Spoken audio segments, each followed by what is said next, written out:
You ask Tiger to solve. This deals with linear equations with one unknown. The final result is x equals 1. Let's solve it step by step. Group all constants on the right side of the equation.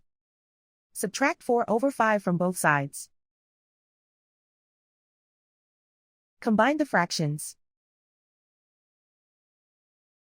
Combine the numerators. Reduce the zero numerator. Simplify the arithmetic. Convert the integer into a fraction. Combine the fractions. Combine the numerators. Isolate the x. Multiply both sides by inverse fraction 5/6. Group like terms. Multiply the coefficients. Simplify the fraction.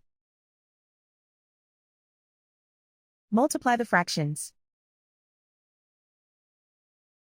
Simplify the fraction.